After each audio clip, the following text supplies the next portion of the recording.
It was just another typical Friday night in Hollywood, or so they thought. The City of Stars, known for its glitz and glamour, had always drawn people in with the promise of fame and fortune. But for a small group of friends, it was nothing more than a weekend getaway, an escape from the routine. They were excited to hike into the Hollywood Hills, to leave behind the noise of the city and venture into nature, even if it was just for a few hours. They had heard about the famous Hollywood sign up close and thought it would be the perfect backdrop for some photos and maybe a small adventure. Little did they know, this adventure would lead them into something far darker, something that would forever change their understanding of what lurked in the shadows of the city. The group, consisting of 4 friends, had always enjoyed exploring. There was Alex, the fearless leader, always seeking thrills and new experiences. Sarah, the quiet one, often found herself in awe of Alex's boldness. Then there was Jake, the skeptic, never believing in ghost stories or anything that couldn't be explained by logic. And lastly, Emma, who was a mix of both curiosity and caution, always hoping for the best, but prepared for the worst. They had all come together to escape the city's chaos, to breathe fresh air, and to do something simple, hiking up into the hills. They knew the risks, of course, but they didn't expect anything to go wrong. After all, they were just taking a short hike, nothing too dangerous. As they made their way along the winding path that led up the hillside, the city's noise began to fade away. The sounds of traffic, people, and even the hum of the nightlife started to feel distant, replaced by the quiet rustling of trees and the occasional chirping of crickets. It was peaceful, almost too peaceful. They were used to the bustling energy of Hollywood, but the feeling that something else was in the air. The air became heavier as they ascended, almost thick, with a tension that none of them could quite explain. It wasn't hot or cold. It was just heavy. Alex, as usual, was the first to notice. "Hey, do you guys feel that?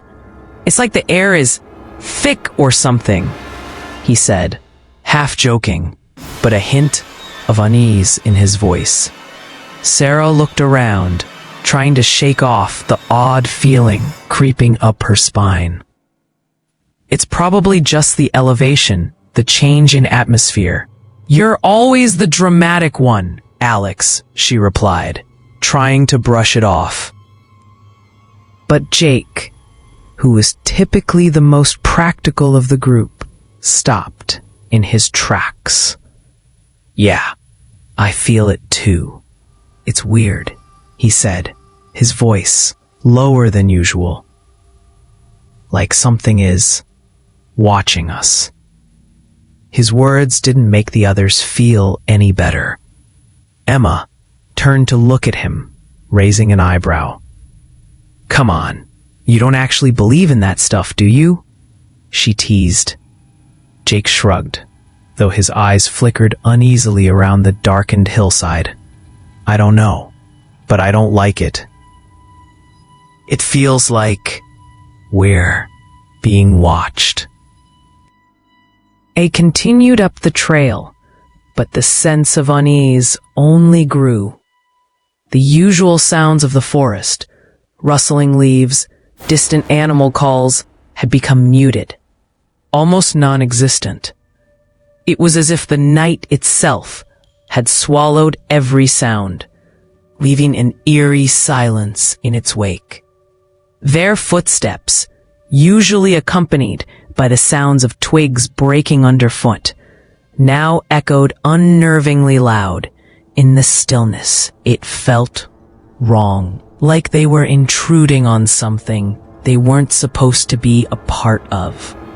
It was then that the whispers began. At first, it was faint, almost inaudible, like the distant murmur of voices. Sarah, who was walking at the back of the group, thought she heard something, but couldn't quite make it out. She paused and turned to the others. "Did you hear that?" she asked, her voice barely a whisper. "Hear what?" Alex replied, still walking ahead. It sounded like someone talking. Emma frowned, looking around as if trying to locate the source. "It's probably just the wind," she said, though she didn't sound entirely convinced. But as they continued, the whispers grew louder, closer. It was no longer just the wind, no longer just their imaginations playing tricks. There was something distinctly human in the voices now, low, hushed, as though someone was speaking just behind them. And yet, when they looked around, there was no one there. Alex stopped, his heart beginning to race. "Okay, that's not the wind," he said, his voice tight with tension. "That's someone. Someone is here with us." The whispers continued, growing more insistent, more chilling. "Don't go any further. Don't go any further." The words were soft, almost pleading, as if a warning was being given to them. The voice wasn't loud, but it was clear enough to send a shiver down their spines. Jake turned around, his face pale. "Did anyone else hear that?" he asked, his voice barely a whisper. Emma's eyes darted nervously. "This isn't funny, guys. Let's turn back." But Alex, ever the adventurer, shook his head. "Come on, don't be ridiculous. It's probably some old hikers messing with us or something. Let's just keep going. We're almost there." But as they continued up the path, the whispers didn't stop. In fact, they grew louder, almost frantic. "Don't go any further. You'll regret it." The voices seemed to be coming from all directions now, surrounding them, following them. At this point, even Alex, who had been the most determined to continue, started to feel the weight of the growing fear. The air felt thick with dread, and every step felt like it was taking them deeper into something they couldn't escape. But curiosity got the better of them, and they pressed on, one step after another. They had no idea what they were walking into. The whispers had already set their fate in motion, but they couldn't yet see the darkness that awaited them further up the trail. Little did they know, the Hollywood Hills weren't just home to stars and the iconic sign. They were home to something far more terrifying, something ancient and forgotten, waiting for the right moment to reveal itself. The group of friends continued on, the eerie feeling from the whisper still lingering in the air, making them uncomfortable, but too curious to turn back. They had heard the voices, felt the oppressive weight of the hills around them, but they pressed forward. What else could they do? They had come this far, and no one wanted to be the one to back out now. The strange sense of unease seemed to follow them like a shadow, a constant reminder that something was wrong, but they couldn't quite place it. As they ventured deeper into the hills, the trail began to narrow, the overgrown trees and thick brush surrounding them. The quiet, heavy silence was almost suffocating, as though the air itself was thick with something unseen. Then, suddenly, they stumbled upon it. An old, abandoned mansion stood before them, hidden away in the dark corner of the hillside. It was weathered and decayed, as if it had been there for centuries. The walls were crumbling, the once sturdy wooden structure now weakened by time. The windows were shattered, some completely gone, leaving dark, gaping holes where glass should have been. The entire place seemed to exhale a musty, damp odor that made the air feel even heavier. The house looked as though it had been forgotten by the world, a relic from another time, its secrets left behind, waiting to be uncovered. "Whoa, look at this place," Alex said, his voice quiet, almost reverent. He had always been the adventurous one, and now, as he gazed up at the mansion, his curiosity was piqued. This was exactly the kind of thing he loved to explore, the unknown, the mysterious. "Do you think anyone lives here?" Sarah asked, glancing at the others. There was a tremor in her voice, an unease that wasn't there before. Something about the house made her skin crawl, but she couldn't quite explain why. "I don't know, but it doesn't look like it," Mark replied, eyeing the darkened windows. He had always been the curious one, the one who couldn't resist getting closer to the unknown, even if it was dangerous. He took a few steps toward the front door, his eyes scanning the crumbling exterior. "It looks abandoned," he said. "But that just makes it more interesting, doesn't it?" The others exchanged uncertain glances, but Mark was already walking toward the door, drawn in by the mystery of the house. The rest of them hesitated, but the pull of the adventure was too strong to resist. One by one, they followed him, their footsteps echoing in the silence as they approached the dilapidated entrance. As Mark reached the front door, he stopped. He looked back at the others with a hesitant smile. "I guess this is it," he said. His voice was oddly strained, and his expression was somewhere between excitement and nervousness. He reached for the handle, but before his fingers even touched the old, rusted knob, the door creaked open on its own. The sound was eerie, a high-pitched groan that echoed into the night, as if the house itself was breathing. Mark stepped back, surprised. But his curiosity won out. He took a deep breath and entered, the others following close behind.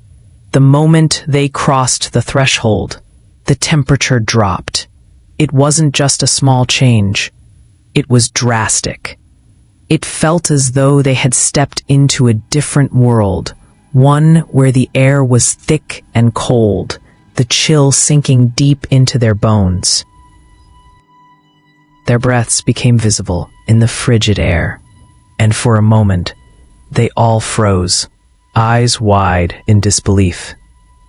It was as if they had walked into a freezer.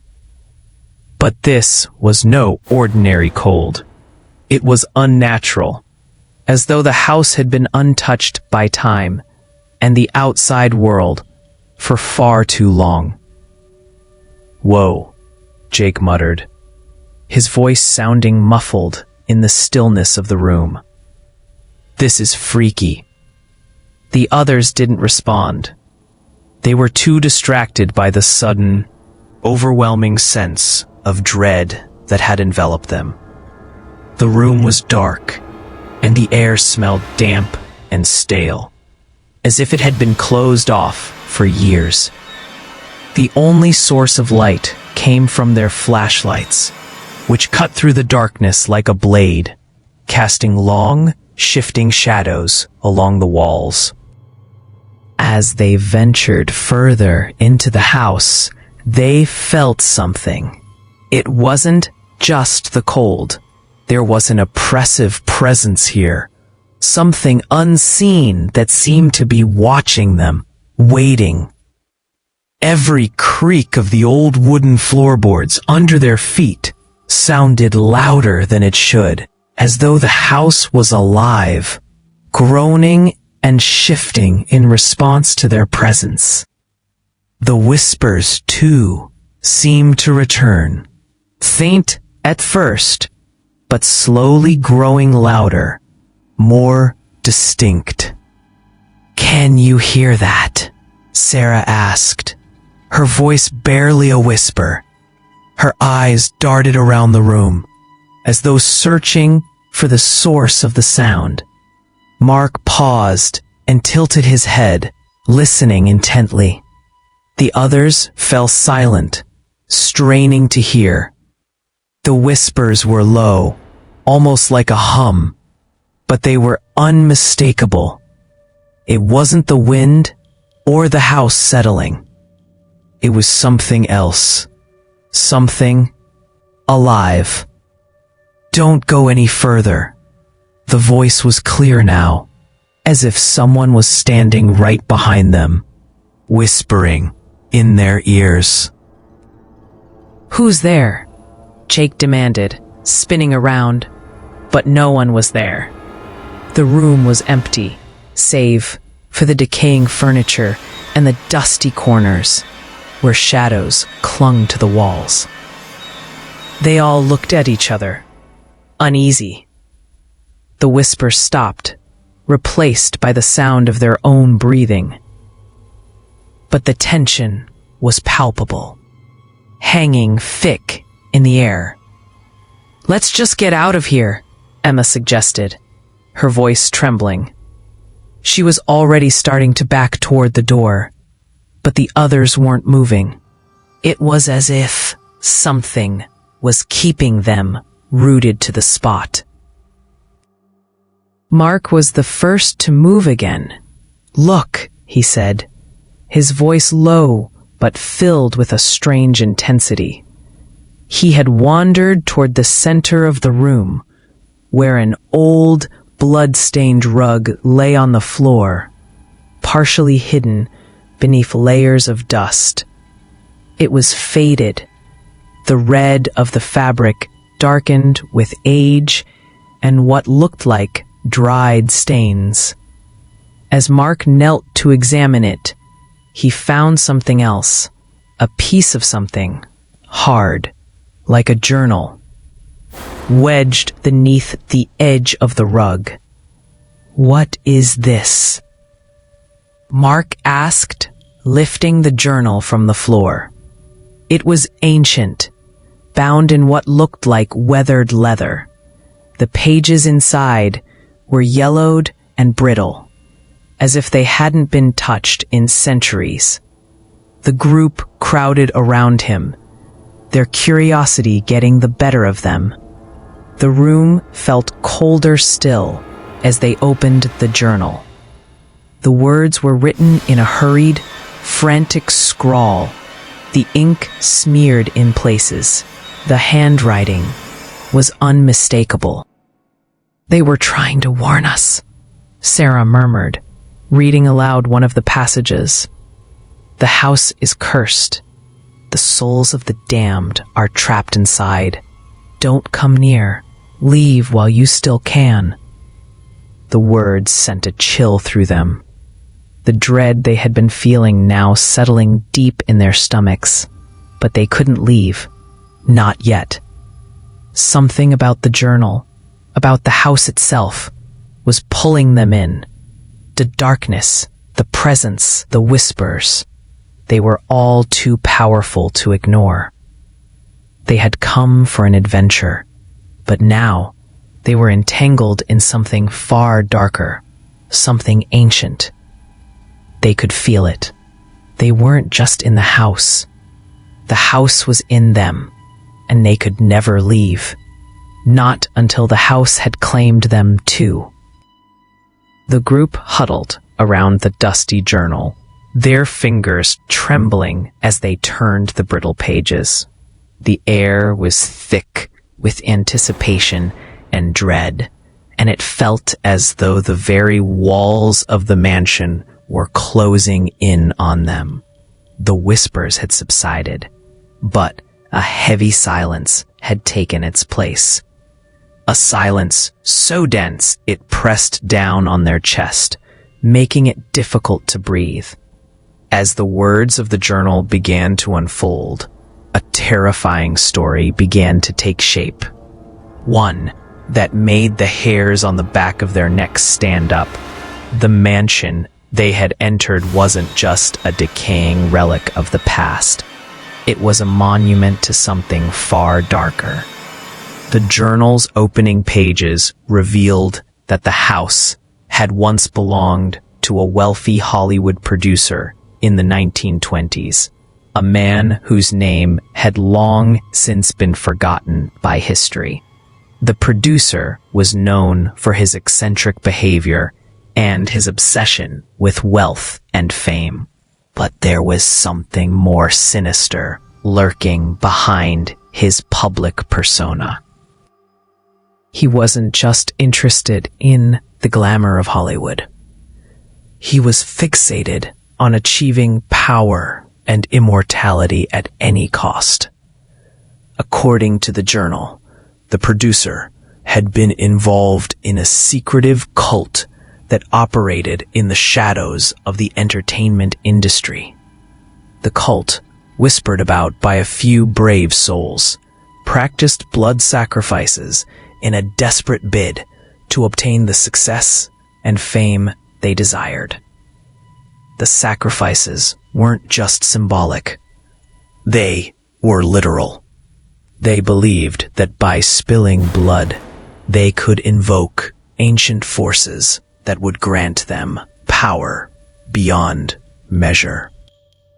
The more they read, the more the group felt the chill of the house's presence grow stronger. The pages of the journal were filled with chilling details about the rituals the producer and his followers had conducted in the very room they stood in. They had gathered here under the cover of darkness during a violent storm that raged outside the mansion. The storm, according to the journal, was a sign that the ritual was ready to begin. On that stormy night, the producer had gathered his most trusted followers. They stood in a circle around a massive altar, its surface stained with the remnants of previous rituals. The air had been thick with incense, the smell of burning herbs mingling with the dampness of the storm outside. They chanted in an ancient language, the words unintelligible to the group reading the journal now, but heavy with a sense of foreboding. They believed that the storm was an offering, a gift to the spirits they were attempting to summon. It was during that night that the blood pact was made. The journal's pages became frantic as the writer described the events that followed. The ritual, which had been meant to elevate the producer and his followers to unimaginable heights, went horribly wrong. The sacrifices had been made, innocent lives taken in the name of power, but something went awry. The spirits they had tried to summon didn't grant them the power they so desperately sought. Instead, they brought something far worse. As the followers had stood around the altar, chanting and waiting for the magic to unfold, something had happened. The ground had trembled and the air had grown thick with a terrible energy. The producer, blinded by his greed, had offered more blood, more sacrifices, believing that the spirits would respond. But instead of receiving power, they had awakened something else. The room had been filled with a terrible, screeching sound, as if the walls themselves were crying out in pain. The followers had screamed in terror as a dark presence, something ancient and malevolent, had descended upon them. The producer had become frantic, realizing too late that he had gone too far. The dark forces he had hoped to control were now in control of him. His body had twisted, distorted by the very magic he had sought to use. The journal described the grotesque transformation in graphic detail. His skin had begun to blister and peel away, his eyes turning black and hollow, his limbs elongating in unnatural ways. The once proud Hollywood producer had been consumed by the very darkness he had tried to harness. His body no longer human, his soul lost to the ritual's horrific consequences. But the horror didn't end there. The spirits of the sacrificed souls, those who had been slaughtered in the name of fame and wealth, had returned. But they were not the only ones. The producer, in his desperation, had awakened something far worse. The journal described how the very essence of the producer's greed had tainted the ritual, and now the spirits that had been trapped in the house were not only those of the innocent. They were now joined by the tormented soul of the producer himself. Forever trapped in the mansion, his insatiable hunger for power keeping him tied to the earth. A group could feel the room growing colder as they read these details. The oppressive atmosphere in the house growing heavier with each word. The temperature had dropped drastically, and they could see their breaths misting in the air. The whispers, which had faded earlier, began to return, growing louder and more frantic. It was as if the voices of the sacrificed souls were calling out to them, urging them to leave, to escape the mansion before it was too late. The journal continued, describing how the producer's followers, now utterly terrified, had tried to flee, but they were too late.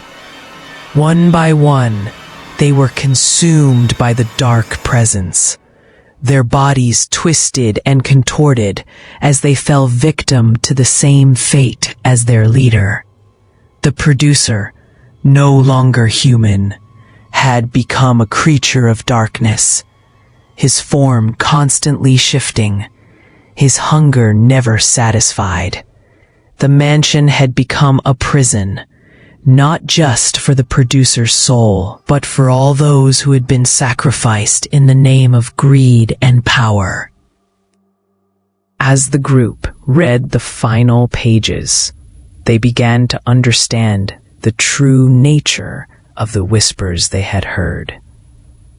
The voices of the sacrificed souls were not just remnants of the past.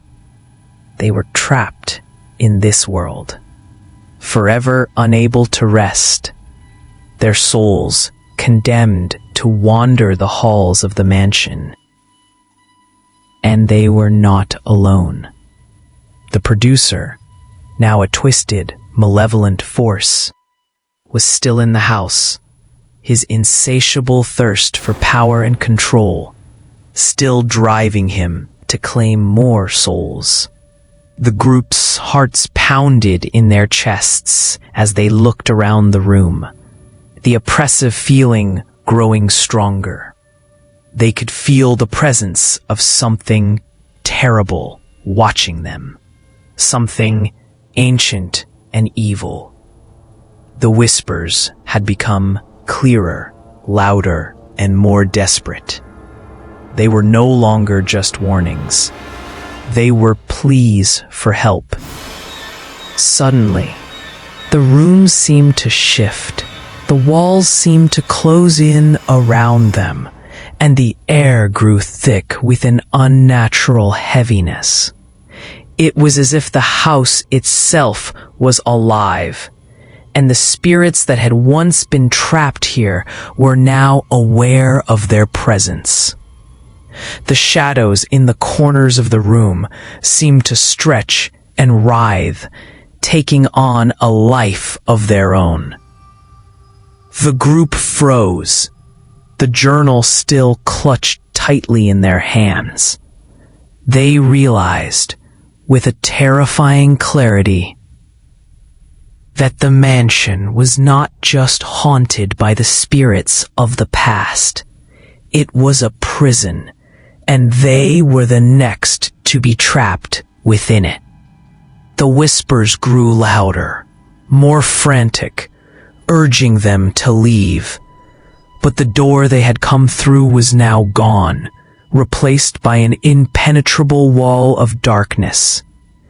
The mansion had claimed its next victims, and they were not going to leave alive. As the group continued to read the journal, the atmosphere in the room began to shift in ways they couldn't explain. It started subtly, with the temperature dropping just a little more. But it wasn't just the chill of the old house. It was something deeper, more unnatural. The air around them felt heavier, like something was pressing in from all sides. The whispers they had heard before grew louder again. But this time, they weren't just faint murmurs. They were urgent, pleading. They were no longer just warning voices.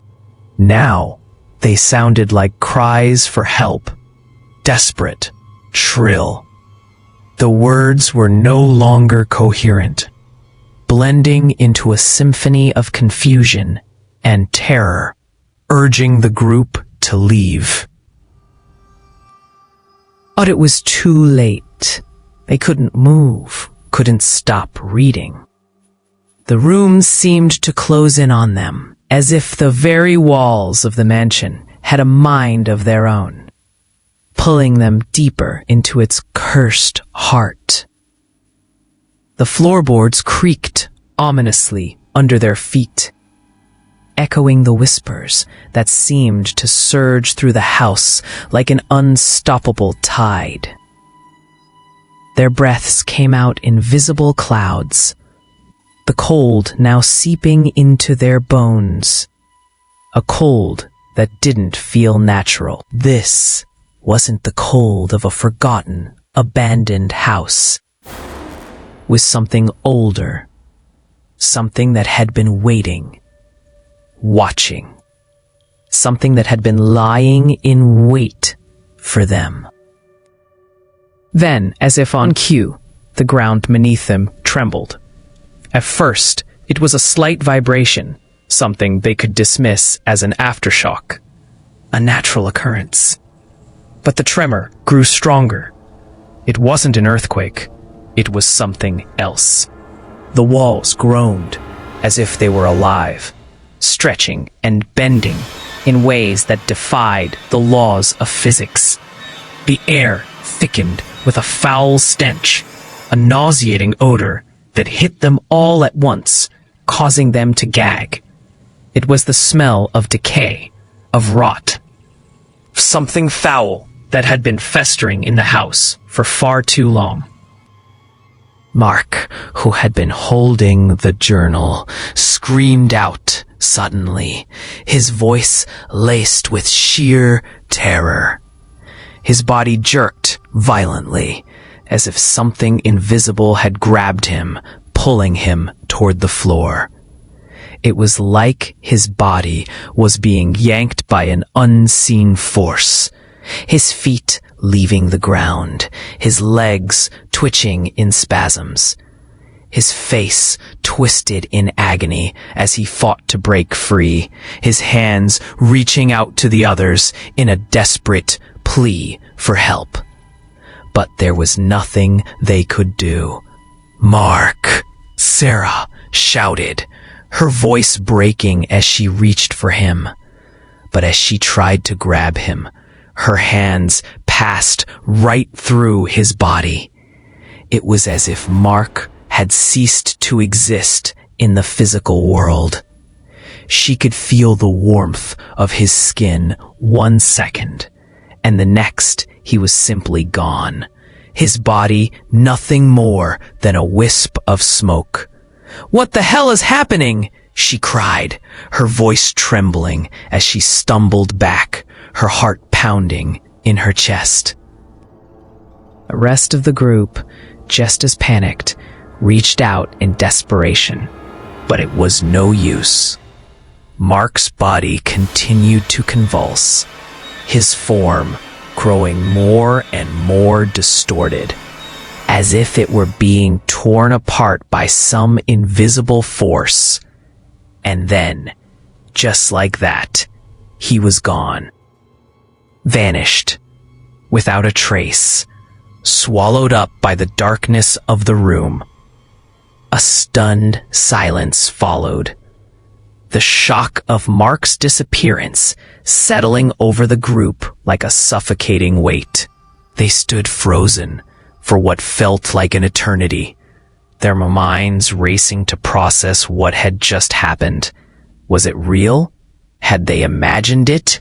But no, it was real. It had to be. Mark had been there 1 second, and now he was gone. And the room, that oppressive, cold room, was suddenly filled with an overwhelming sense of dread. Without a word, the group turned and ran for the door. Their only instinct was to escape, to get out of this house, to get away from whatever had just taken Mark. But as they reached the door, it slammed shut with a deafening bang that made their blood run cold. The sound reverberated through the room, shaking them to their core. They threw themselves against the door, their hands grasping for the handle, but it wouldn't budge. It was as if the house itself had locked them in, trapping them in its grasp. Panic set in as they realized they were no longer in control. The room was now completely dark. The faint light from their flashlights flickered and sputtered out, leaving them in total blackness. The only thing they could hear now was the sound of their own breathing, fast and shallow, as they stumbled through the darkness, trying to make sense of what was happening. The whispers had stopped, but the growls began. Low and guttural, they seemed to come from all directions. There was no escape from them. No way to block them out. The growls turned into snarls, each one closer than the last, as if someone was moving toward them in the darkness. Emma's heart raced in her chest as she spun around, her flashlight hand shaking wildly. "Who's there?" she shouted, but her voice was swallowed by the silence, by the growls that were now growing louder, more intense. Her mind screamed. Jake's breath hitched in his throat as he turned toward the others. His eyes were wide with fear. "What the hell is that?" he whispered, his voice barely audible in the suffocating darkness. The growls continued, now mixed with harsh, rasping breaths that sounded as though something was close, too close. He could feel the presence of something in the room with them, something that wasn't human. "We need to get out," Sarah said, her voice barely a whisper, but the words hung in the air like a fragile thread. She reached for the door again, her fingers trembling as she touched the handle. But it was useless. The door wouldn't open. It was as if the house had sealed them in, trapping them with the darkness that had consumed everything around them. And then they heard it. A voice, low and guttural. It echoed from the shadows. "You shouldn't have come." The words sent a jolt of terror through their veins. It was Mark's voice, distorted, twisted, but unmistakable. It was like he was still here, still in the room with them. His spirit trapped in the darkness, his body gone, consumed by whatever cursed this place. "Leave now." The voice came again, clearer this time, but it was laced with something sinister. The growls intensified, a mixture of human and animal, echoing around them as the temperature dropped even further, as though the room itself had become a tomb. They were trapped. There was no way out. The house had claimed them, just as it had claimed Mark. The whispers, the growls, the chilling air. It was all part of the curse that had bound them to this place. The house wasn't just haunted. It was alive, feeding off their fear, feeding off their desperation. And as the darkness closed in around them, they realized that they weren't just facing a haunting. They were facing something much worse. A curse that had been waiting for them, pulling them into its grip one by one. They could only wait. Wait and pray that somehow, against all odds, they would escape. But deep down, they all knew the truth. The mansion wasn't done with them yet, and they were running out of time. Desperation set in as the group scrambled around the dark room, searching for any way out. The door remained shut, and the walls seemed to close in on them, a suffocating presence that left them feeling powerless and trapped. Each of them had tried, in vain, to open the door or break through the walls, but nothing worked. The mansion, it seemed, had a mind of its own. It wasn't just a building. It was alive, and it was keeping them in. The darkness pressed down on them like a weight, a palpable force that made it harder to think, harder to breathe. It was as if the house itself was feeding off their fear, tightening its grip with every passing second. "Where is it?" Emma whispered, her voice shaking. "Where's the way out?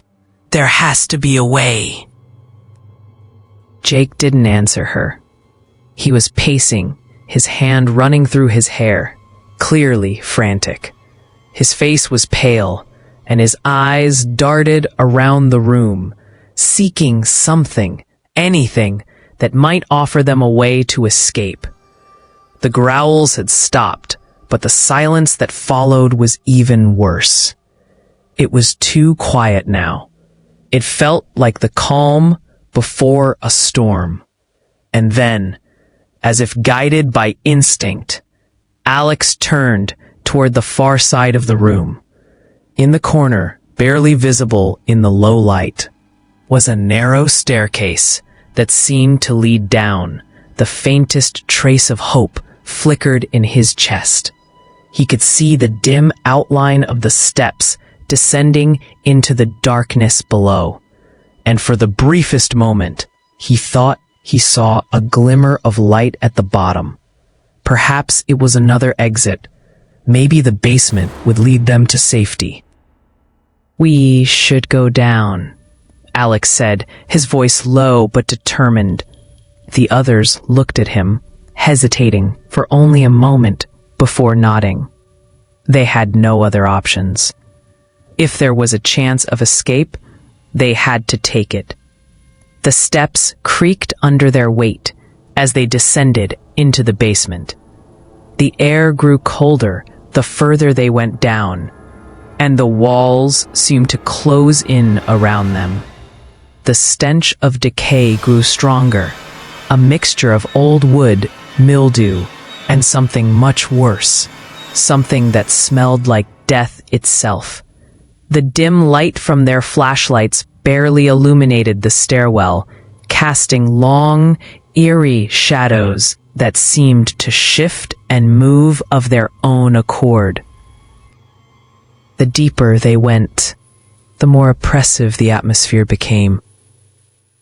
The hairs on the back of their necks stood up as they felt a growing unease, as though something was watching them from the shadows. Every step felt like it was leading them into a deeper pit of terror. They couldn't shake the feeling that they were walking into the very heart of the nightmare they had found themselves in.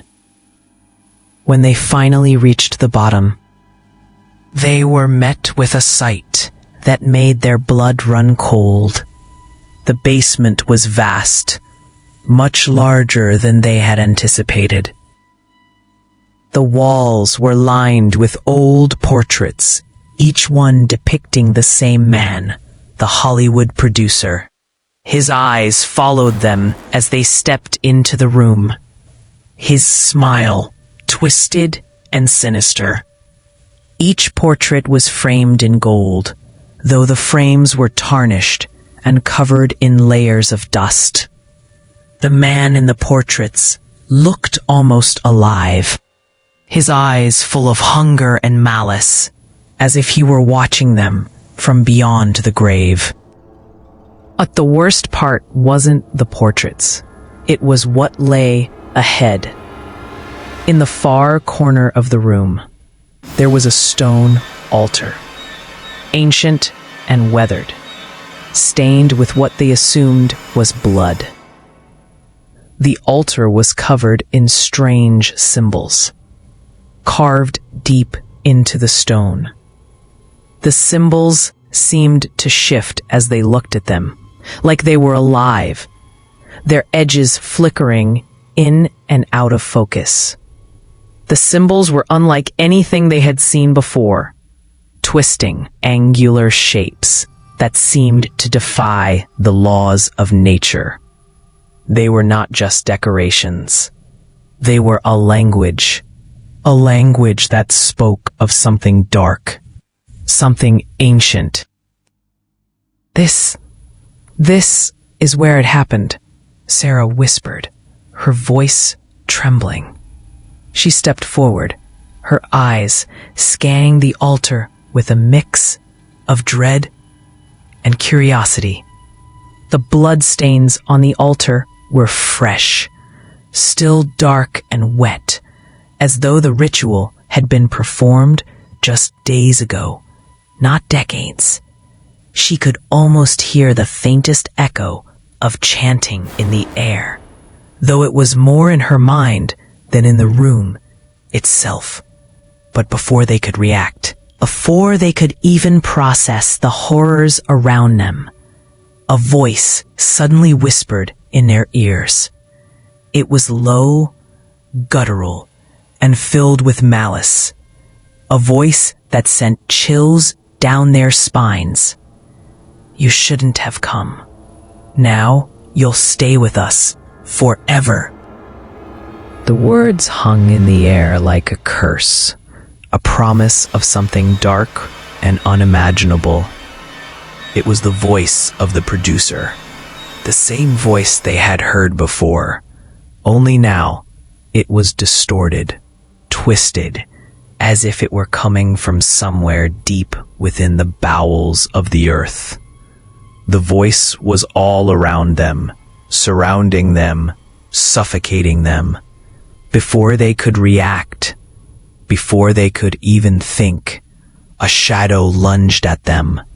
It came from nowhere, a dark, writhing mass that seemed to materialize from the very air. It was like something out of a nightmare, fast, predatory, and hungry.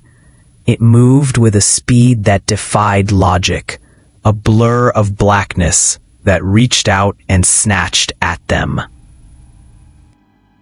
Sarah screamed as she felt something cold and heavy grab her by the arm. She tried to pull away, but the grip was unyielding, like iron chains wrapping around her skin. Her heart raced, and she could feel the blood drain from her face as the shadow pulled her closer to the altar. She could see the twisted figure of the producer now, his body contorted and monstrous, his eyes glowing with an unholy light. He was no longer human. He was something else, something far worse, and he was reaching for them. Alex, in a panic, grabbed at Sarah's other arm, trying to pull her away, but it was no use. The shadow was too powerful, too strong. It yanked them both toward the altar with a force that was impossible to resist. "Run!" Jake shouted, his voice breaking as he turned to flee. But as he turned to run, the room seemed to warp around him. The walls began to close in, the air growing thicker, the shadows moving faster, surrounding him. His legs felt heavy, like he was running through molasses, every step harder than the last. It was as if the very air was holding him in place, keeping him from escaping. "Emma, come on," he yelled, but she was already running, already pushing her way through the room, trying to escape the growing darkness that was overtaking them all. But it was no use. No one could escape. The shadow lunged again, this time at Jake. He felt something sharp and cold wrap around his throat, tightening like a noose. He gasped for air, his vision blurring the darkness closing in. The last thing he heard before everything went black was the sound of the producer's laughter, low, mocking, and filled with endless hunger. In that instant, everything went dark. The room, the mansion, the basement, they all vanished into nothingness, swallowed whole by the curse that had claimed them. The group was gone, and the mansion waited for its next victims. Days passed, and the panic-stricken search for the group intensified. The police arrived at the Hollywood Hills with hopes of finding something, anything, that would explain the disappearance of the four friends. Neighbors had reported seeing the group heading toward the hills, excited for their adventure. But after that, there was no sign of them. The mansion that the friends had stumbled upon had become the focal point of the investigation, though no one had seen anything unusual in the area prior to their arrival. The police scoured the hilltop, searching for traces of the group's whereabouts, but all they found were their backpacks, discarded and abandoned on the ground. They were the same backpacks the group had been carrying, left untouched on the rocky terrain, as if the group had simply vanished into thin air. The belongings inside, cell phones, water bottles, and maps, were still neatly packed, as though they had not been disturbed. There was no sign of a struggle, no blood, no signs that the group had been attacked, or even that they had attempted to leave.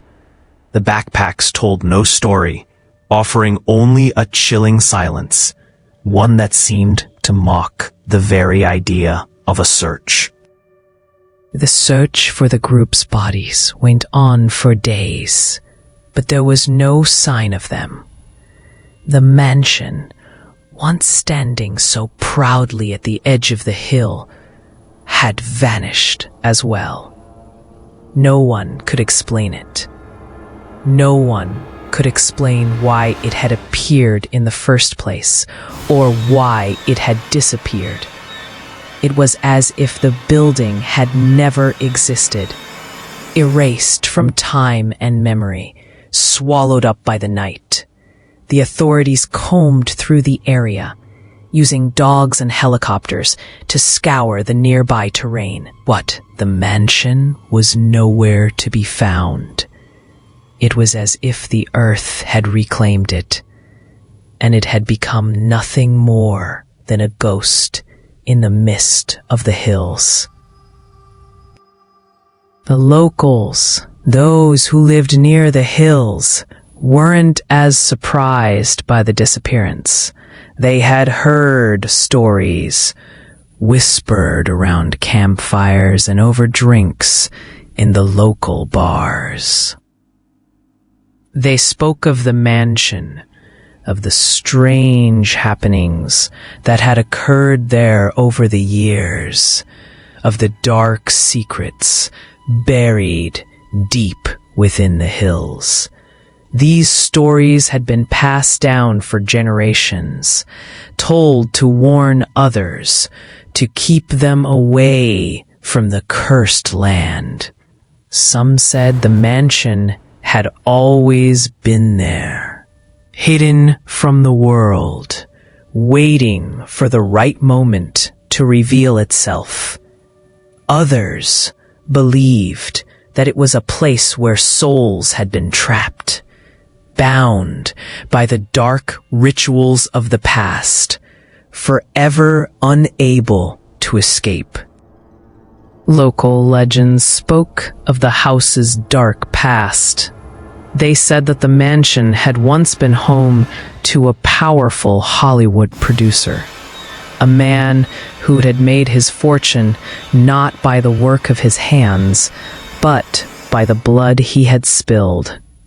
The producer had been consumed by his ambition, driven by a hunger for power that knew no bounds. He had joined a secretive cult, one that practiced blood sacrifices to invoke dark forces and gain wealth and fame. His rituals had been carried out in that very mansion, and the souls of those who had been sacrificed remained trapped within its walls, their whispers lingering in the air like an unholy chorus. Some locals claimed that the mansion only appeared when the time was right, when the winds were strong, the skies were dark, and the spirits of the sacrificed were restless. They said that when the house did appear, it would be drawn to the curiosity of those who were foolish enough to enter. It would lure them in, promising adventure, excitement, and mystery, only to trap them forever within its cursed walls. But it wasn't just the mansion that terrified the locals, it was the whispers. People said that even after the mansion had disappeared, the voices could still be heard on the hills, faint but clear, echoing through the trees like a warning. They spoke of the cursed souls, trapped in the mansion, calling out to the living, asking for help, or perhaps seeking new victims. The whispers never ceased. They could be heard at night, just as the group had heard them, the chilling echoes of a haunted past, warning people to stay away, to never venture too close to the mansion, for it would claim them as it had claimed so many before. In the days and weeks that followed the disappearance of the group, the locals kept to themselves. They avoided the hills after dark, and some even claimed to hear the whispers themselves.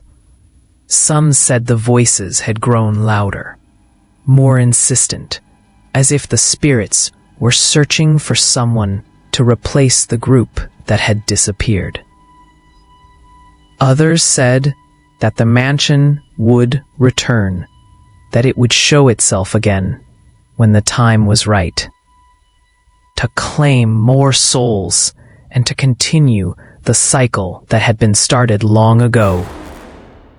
And then there were those who claimed to have seen the mansion once more.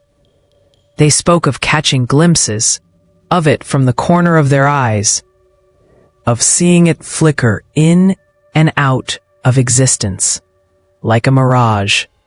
They said that the house had a way of drawing people in, of pulling them toward its darkness, even if they didn't know it. Some claimed to have heard the sound of footsteps on the hills late at night, but when they turned around, there was nothing there, only the emptiness of the land, the silence broken by the faintest sound of whispers on the wind.